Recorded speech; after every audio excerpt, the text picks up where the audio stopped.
ഞാൻ മാത്രമല്ല 10 പരാതിയിൽ 3 എതിരും 2 ന്യൂട്രലും 5 പരാതികൾ സപ്പോർട്ടീവ് പരാതികളുമാണ്.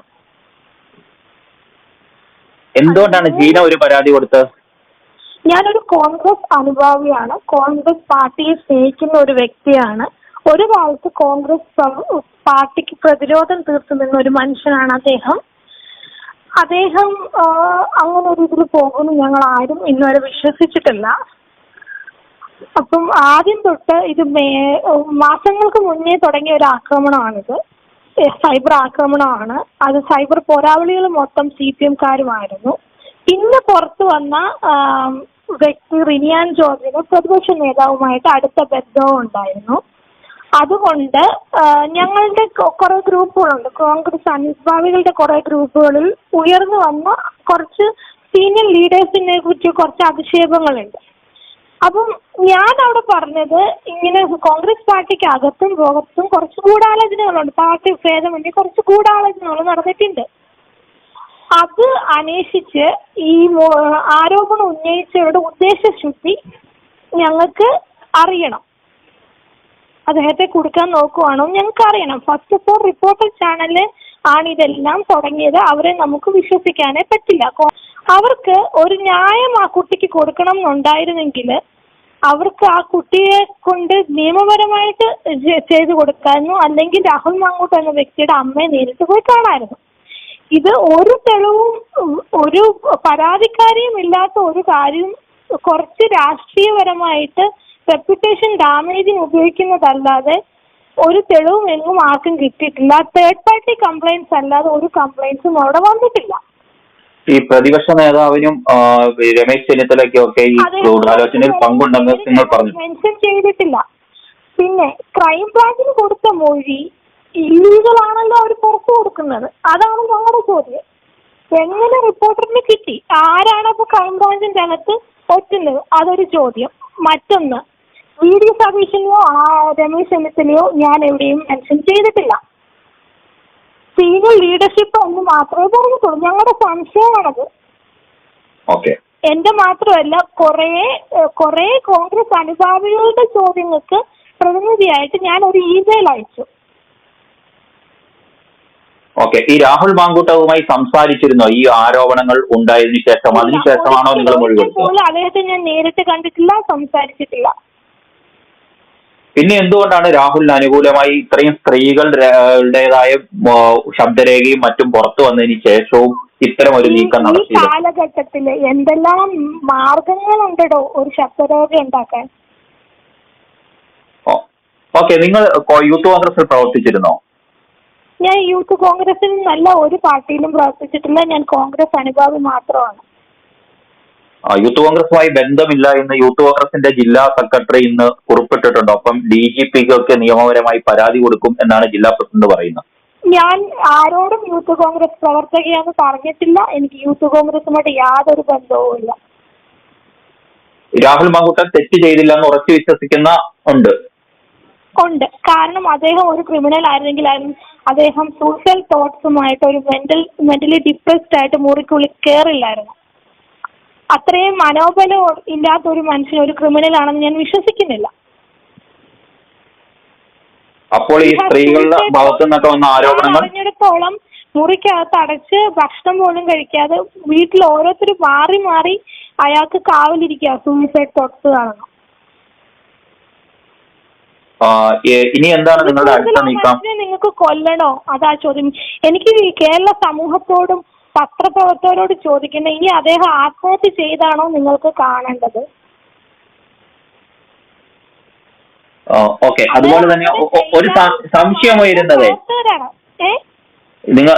നിങ്ങൾ ഇങ്ങനെ ഒരു നീക്കവുമായി മുന്നോട്ട് പോകുമ്പോൾ ഉയരുന്ന ഒരു സംശയം എന്താണെന്ന് വെച്ചാൽ, ഇത് രാഹുൽ മാങ്കൂട്ടത്തെ വെളുപ്പിച്ചെടുക്കാനുള്ള ഒരു നീക്കത്തിന്റെ ഭാഗമാണോ? അദ്ദേഹത്തിന് വെള്ളം കുടിക്കാതെ ആരോഗ്യമില്ലാതെ മുറിക്കുള്ള ഡിപ്രസ്ഡ് ആയിട്ട് കിടക്കും. ഒരു സൈക്കോളജിസ്റ്റോട് ചോദിച്ചു നോക്കൂ. നിങ്ങളൊരു സൈക്കോളജിസ്റ്റുമായിട്ട് മറുഭാഗത്തുള്ള സ്ത്രീകളുടെ അവസ്ഥ അതൊക്കെ തന്നെ ആയിരിക്കില്ലേ? അങ്ങനെ ഒരു സ്ത്രീയെ താങ്കൾ കണ്ടിട്ടുണ്ടോ?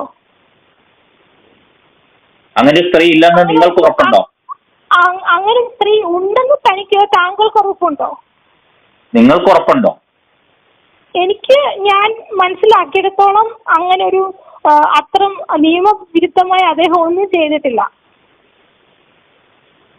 നിയമവിരുദ്ധമായി ഒന്നും ചെയ്തിട്ടില്ല എന്ന് പറയുമ്പോൾ ഈ ആരോപണങ്ങളെല്ലാം അടിസ്ഥാനരഹിതമാണ് എന്ന് നിങ്ങൾ കരുതുന്നുണ്ട്? ഞാനല്ല, ലക്ഷം കേരളത്തിലെ ജനങ്ങൾ കരുതുന്നുണ്ട്. നിങ്ങൾക്ക് കോൺഗ്രസിലെ ഏതെങ്കിലും നേതാക്കളുമായി ബന്ധമുണ്ടോ? ഒരു നേതാക്കളുമായിട്ട് എനിക്ക് യാതൊരു ബന്ധവുമില്ല. രാഹുൽ മാങ്കൂട്ടത്തെ നേരിട്ട് പരിചയമുണ്ടോ? നേരിട്ട് കണ്ടിട്ടുമില്ല, പരിചയപ്പെട്ടിട്ടില്ല, സംസാരിച്ചിട്ടുമില്ല. അപ്പൊ അതുകൊണ്ടാണ് ആവർത്തി ചോദിക്കേണ്ടി വരുന്നത്, നിങ്ങൾ ഇങ്ങനെ ഒരു നീക്കം നടത്തിയതിന് പിന്നിലെ ലക്ഷ്യം എന്താണ്? ലക്ഷ്യം ഒരു മനുഷ്യനെ അന്യായമായിട്ട് കൂട്ടമായിട്ട് ആക്രമിക്കുമ്പോൾ അതിന് തെളിവ് വേണം, അതിനൊരു പരാതിക്കാരി വേണം. ഇതിനു മുന്നേ ഉള്ള രാഷ്ട്രീയ ആരോപണ കേസുകളിലൊക്കെ വ്യക്തമായ ഒരു പരാതിക്കാരി ഉണ്ടായിരുന്നു. ഐസ്ക്രീം കേസാണെങ്കിലും സൂര്യനെല്ലി ആണെങ്കിലും അല്ലെങ്കിൽ സരിത കേസാണെങ്കിലും അവിടൊക്കെ ഒരു പരാതിക്കാരി ഉണ്ടായിരുന്നില്ലേ? അവരൊക്കെ ആദ്യം സമീപിച്ചത് പോലീസിനെ ആയിരുന്നോ അതോ പത്രപ്രവർത്തകരെ ആയിരുന്നോ? ഡിഫറൻഷിയേറ്റ് ചെയ്ത് നോക്കൂ.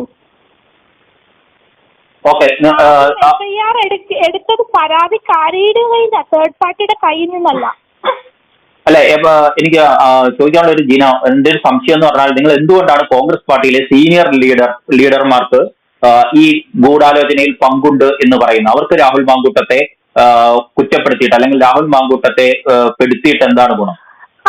അത് യൂത്ത് കോൺഗ്രസിന്റെ ഭാരവാഹിത്വത്തെ സംബന്ധിച്ച് പല അകത്തും പുറത്തും പിന്നെ സംഘടിതമായിട്ട് ആലപ്പുഴ ക്യാമ്പിന് ശേഷം പല ആരോപണങ്ങളും അകത്ത് തന്നെ പ്രശ്നങ്ങൾ ഉണ്ടായിട്ടുണ്ട്. സീനിയർ ലീഡർഷിപ്പ് തന്നെ അദ്ദേഹത്തെ കുറ്റപ്പെടുത്തി പബ്ലിക്കിൽ, അത് ഇന്റേണലി തീർക്കേണ്ട കാര്യങ്ങൾ പബ്ലിക്കിൽ അവർ അധിക്ഷേപിക്കാൻ ശ്രമിച്ചിട്ടുണ്ട്. പാർട്ടിയാകുമ്പോൾ ഇന്റേണലി തീർക്കേണ്ട കാര്യങ്ങളായിരുന്നല്ലോ, അല്ലാതെ പൊതുസമൂഹത്തിൽ അദ്ദേഹത്തെ ഇത് ചെയ്യേണ്ട കാര്യം ഉണ്ടായിരുന്നില്ലല്ലോ. സതീശൻ എന്ന വ്യക്തിക്ക് മകളെ പോലുണ്ടായിരുന്ന സ്ത്രീയാണ്, അല്ലെങ്കിൽ മകളാണെന്ന് പറയുന്ന സ്ത്രീയാണ് ആദ്യമായിട്ട് ഇത് എക്സ്ക്ലൂസീവ് ആക്കിയത്. ആ സ്ത്രീക്ക് പാർട്ടിയുടെ മുഖം രക്ഷിക്കാനെങ്കിലും വി ഡി സതീശൻ ആ സ്ത്രീയെ അത് പറഞ്ഞ് മനസ്സിലാക്കി സ്റ്റോപ്പ് ചെയ്യിക്കായിരുന്നല്ലോ, അല്ലെങ്കിൽ അവർക്ക് നേരിട്ട് പോലീസ് സ്റ്റേഷനിൽ പോകാമായിരുന്നല്ലോ. ഇന്നലെ മൊഴിയെടുത്തിട്ടും ആ സ്ത്രീക്ക് പരാതി ഇല്ലെന്ന് പറയാൻ എന്താ കാരണം?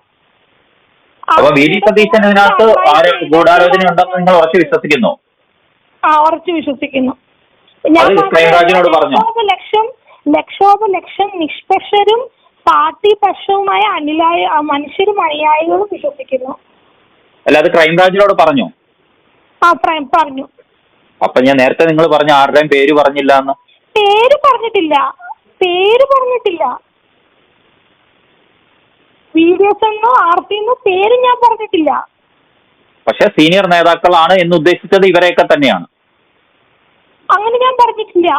വി ഡി സതീശന് ഈ സ്ത്രീയുമായി അടുത്ത അഭേദ്യ ബന്ധം ഉണ്ടായിട്ട് എന്തുകൊണ്ട് അത് സ്റ്റോപ്പ് ചെയ്യിക്കാൻ അദ്ദേഹത്തിന് കഴിഞ്ഞില്ല എന്ന് സാധാരണ ഒരു കോൺഗ്രസ് അനുയായിക്ക് അനുഭാവിക്ക് തോന്നുന്ന ഒരു ചോദ്യം, അത് പൊതു ചോദ്യം ഞാനായിട്ട് ചോദിച്ചു.